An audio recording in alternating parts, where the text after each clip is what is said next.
बहुत समय पहले की बात है। एक राज्य में एक राजा राज्य किया करता था। उसकी 12 पुत्रियां थी। सभी बहुत सुंदर थी। वह सबसे बहुत प्रेम करता था, इसलिए उनकी सुरक्षा का विशेष ख्याल रखता था। किसी भी राजकुमारी को महल से बाहर जाने की अनुमति नहीं थी। वे हर समय कड़ी सुरक्षा में रहती थी। कुछ सैनिक हर समय उनके आसपास रहते ताकि उन पर किसी तरह का खतरा ना आ सके। राजकुमारियों के रहने की व्यवस्था एक ही कक्ष में थी। रात में उनके सोने जाते ही वह कक्ष बाहर से बंद कर दिया जाता था, ताकि ना वे कक्ष से बाहर निकल सके, ना ही कोई उनके कक्ष में प्रवेश कर सके। कक्ष के बाहर सैनिक तैनात रहते थे। लेकिन इतनी सुरक्षा के बाद भी जब राजा सुबह राजकुमारियों से मिलता तो उनके जूते फटे हुए होते थे। राजा हैरान रह जाता। पूछने पर राजकुमारी कहती कि उन्हें भी नहीं पता कि उनके जूते कैसे फट गए। हर दिन राजकुमारियों के लिए नए जूते लेने पड़ते। हर दिन राजकुमारियों के जूतों का फटना राजा के लिए एक रहस्य बनता जा रहा था। वह चाहता था कि इस रहस्य का पर्दाफाश हो, इसलिए अपने स्तर पर उसने कई प्रयास किए, लेकिन सफल नहीं हो सका। अंत में उसने राज्य में यह घोषणा करवा दी कि जो व्यक्ति 3 दिनों में राजकुमारियों के जूते फटने के कारण का पता लगा लेगा, उसका विवाह उसकी मनपसंद राजकुमारी से करवा दिया जाएगा। साथ ही उसे राजा का उत्तराधिकारी भी घोषित कर दिया जाएगा। लेकिन इस कार्य में असफल रहने पर उसका सिर धड़ से अलग कर दिया जाएगा। यह घोषणा पड़ोसी राज्यों तक भी पहुंची और पड़ोसी राज्यों के राजकुमार इस रहस्य का पता लगाने राजा के पास आने लगे। राजा उन्हें राजकुमारियों के कक्ष के साथ वाले कक्ष में ठहराता, ताकि उन्हें निगरानी करने में कोई असुविधा ना हो। लेकिन रात होते ही राजकुमार गहरी नींद में सो जाते और सुबह होने पर देखते कि राजकुमारियों के जूते फटे हुए हैं। कई राजकुमारों को रहस्य का पता न लगा पाने के कारण अपने प्राण देने पड़े। अब राजकुमार भी अपने प्राणों के भय से इस रहस्य का पता लगाने में हिचकने लगे। राजा निराश हो गया। उसे लगने लगा कि अब यह रहस्य सदा रहस्य बना रहेगा। उस राज्य के एक गांव में एक गरीब युवक रहता था। एक दिन जब उसने राजा की घोषणा सुनी तो वह राजकुमारी से विवाह के सपने देखने लगा। उसने सोचा कि गरीबी में जीवन यापन करने से अच्छा है कि इस रहस्य का पता लगाने में हाथ आजमाया जाए। सफल रहा तो राजकुमारी से विवाह के साथ साथ राज्य का उत्तराधिकारी भी बन जाएगा, अन्यथा इस गरीबी के जीवन से तो मृत्यु ही भली। अगले दिन उसने एक पोटली में उसने कुछ रोटियां बांध ली और पैदल ही राजमहल की ओर निकल पड़ा। बिना रुके बाद चला जा रहा था। शाम तक उसे किसी भी हालत में राजमहल पहुंचना था। चलते चलते दोपहर हो गई और उसे भूख लगाई। वह थक भी चुका था, इसलिए एक पेड़ के नीचे भोजन करने और सुस्ताने के लिए बैठ गया। लेकिन जैसे ही उसने खाने के लिए पोटली खोली, एक बूढ़ी औरत वहां आ गई और उसने उससे खाना मांगा। युवक भूख से बेहाल था, लेकिन दयावश उसने अपनी सारी रोटियां उस बूढ़ी औरत को दे दी। रोटियां खाकर वह औरत तृप्त हो गई और उसने युवक को ढेर सारा आशीर्वाद दिया। पूछने पर युवक ने उसे बताया कि वह राज्य की 12 राजकुमारियों के जूते फटने के रहस्य का पता लगाने जा रहा है। तब बूढ़ी औरत ने उसे एक टोपी दी और बोली, बेटा, ये कोई साधारण टोपी नहीं है, ये एक जादुई टोपी है। इसे तुम जब भी पहनोगे अदृश्य हो जाओगे। हो सकता है ये तुम्हारे काम आए। और हाँ, मेरी एक बात याद रखना, यदि राजकुमारियां तुम्हें कुछ भी खाने पीने को दे तो उसे मत खाना।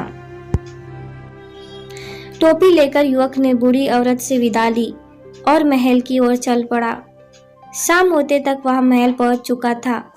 महल के द्वारपाल द्वारा उसे राजा के समक्ष ले जाया गया। उसने राजा को अपने आने का प्रयोजन बताया तो राजा ने राजकुमारियों के कक्ष के निकट एक कक्ष में उसके रहने की व्यवस्था कर दी। रात में युवक अपने कक्ष में बैठा हुआ था कि सबसे बड़ी राजकुमारी शरबत लेकर उसके पास आई और उसे देते हुए बोली, मैं यह शरबत भेंट कर आपका महल में स्वागत करती हूँ। आपने ऐसा शरबत पहले कभी नहीं पिया होगा। इतनी सुंदर राजकुमारी को देख युवक कुछ कह ही नहीं पाया और बूढ़ी औरत द्वारा दी गई चेतावनी भूल गया। शरबत का गिलास हाथ में लेकर वहां उसे एक बार में ही गटक गया। राजकुमारी मुस्कुराते हुए चली गई। राजकुमारी के जाते ही शरबत ने अपना असर दिखाया और युवक नींद के आगोश में समाने लगा। वास्तव में उस शरबत में नींद की दवा मिली हुई थी। रात भर युवक गहरी नींद में सोता रहा। सुबह उठकर जब वह राजा के पास गया तो उसे पता चला कि 12 राजकुमारियों के जूते फटे हुए हैं।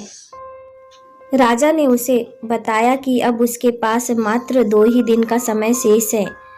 इन 2 दिनों में यदि उसने राजकुमारियों के जूते फटने के रहस्य का पता नहीं लगाया तो उसका सिर धड़ से अलग कर दिया जाएगा। युवक को अपनी गलती का एहसास था। उसने तय किया कि वह आज की पूरी रात जागेगा और बूढ़ी औरत की दी हुई जादुई टोपी पहनकर राजकुमारियों के कक्ष में जाकर निगरानी करेगा। रात हुई तो सबसे छोटी राजकुमारी शरबत लेकर युवक के पास आ गई। सारी राजकुमारियों में वह सबसे सुंदर थी। उसने जब शरबत का गिलास आगे बढ़ाया तो युवक फिर बूढ़ी औरत की चेतावनी भूल गया। उस रात भी शरबत पीकर वह गहरी नींद सोया। सुबह उठने पर उसे फिर से अपनी गलती का एहसास हुआ। राजा ने उसे बुलाकर अंतिम चेतावनी दे दी कि इस रात रहस्य का पता न लगा पाने पर वह अगली सुबह अपने प्राण गंवा देगा। अब युवक के सामने करो या मरो की स्थिति थी। उसे उस रात हर हाल में जागना था और राजकुमारियों के जूते फटने के रहस्य का पता लगाना था।